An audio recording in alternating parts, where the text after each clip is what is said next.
IPhone ని ఎలా clean చేయాలో నేను చెప్తా. క్లీనింగ్ అంటే ఈ క్లీనింగ్ కాదనమాట. క్లీనింగ్ అంటే స్టోరేజ్ క్లీనింగ్. ఈ స్టోరేజ్ క్లీనింగ్ ఎలా చేయాలంటే ఫస్ట్ మీరు సెట్టింగ్స్ ఓపెన్ చేయండి. సెట్టింగ్స్ ఓపెన్ చేసిన తర్వాత అక్కడ మీరు సఫారీ అని ఎంటర్ చేయండి. సఫారీ అని ఎంటర్ చేసిన తర్వాత ఇప్పుడు మీరు బాటమ్కి వెళ్ళిపోండి. ఇక్కడ మీకు క్లియర్ హిస్టరీ డేటా అని చెప్పి కనిపిస్తుంది కదా, దీని మీద క్లిక్ చేయండి. క్లిక్ చేసిన తర్వాత మీరు ఏం చేస్తారనంటే ఇక్కడ మీకు 1 month కావాలా, 1 day కావాలా, ఆల్ టైమ్ కావాలంటే అక్కడ క్లిక్ చేయండి. ఇది చేయడం వల్ల ఏమవుతుందంటే మన స్టోరేజ్ లో ఏదైనా జంక్ ఉంటుంది కదా, క్యాచెస్ కుకీస్ ఉంటాయి కదా, అవి కూడా క్లియర్ అయిపోతాయి. సెకండ్ వచ్చేసి మీరు ఏం చేస్తారనంటే మనం అమెజాన్, నెట్ఫ్లిక్స్ లో కొన్ని మూవీస్ ఆఫ్లైన్ లో డౌన్లోడ్ చేసి పెట్టుకుంటాం ఎప్పుడైనా ట్రావెల్ చేసేటప్పుడు ఉపయోగపడుతుందని చెప్పేసి. ఫస్ట్ మీరు అవి డిలీట్ చేసేసేయండి ఆల్రెడీ చూసినట్టయితే. థర్డ్ వచ్చేసి ఆఫ్లోడ్ యాప్స్ అనమాట. ఆఫ్లోడ్ యాప్స్ అంటే ఏంటంటే మన ఫోన్ లో ఆల్రెడీ ఇంతకు ముందు ఎగ్జిస్టింగ్ గా ఉన్న యాప్స్ బట్ మనం అవి అసలు యూజ్ చేయమన్నమాట.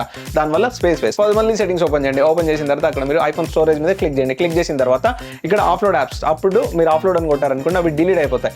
కానీ ఇక్కడ ఒక బెనిఫిట్ ఏంటంటే మళ్ళీ మీకు ఆ యాప్ ఎప్పుడైనా కావాలంటే మీరు అక్కడ క్లిక్ టు ఇన్స్టాల్ అని ఉంటుంది కదా, మళ్ళీ మనం ఇన్స్టాల్ చేసుకుంటే మీ డేటాతో పాటు తిరిగి మొత్తం వచ్చేస్తుంది అనమాట. Don't worry. Bonus tip, first మీరు సెట్టింగ్స్ ఓపెన్ చేయండి. ఓపెన్ చేసేసి ఇక్కడ మీరు ఫోటోస్ అని ఉంటుంది కదా, ఫోటోస్ మీద క్లిక్ చేయండి. క్లిక్ చేసిన తర్వాత మీకు ఆప్టిమైజ్ అని చెప్పేసి కనిపిస్తుంది. దీన్ని మీరు ఎనేబుల్ చేసుకున్నారనుకోండి మీ ఒరిజినల్ ఫోటేజ్ అంతా ఐక్లౌడ్కి వెళ్ళిపోతుంది అనమాట. మీ ఫోన్లో ఉన్న ఫోటోస్ అన్ని ఆప్టిమైజ్ అయిపోయి కంప్రెస్ అవుతాయి.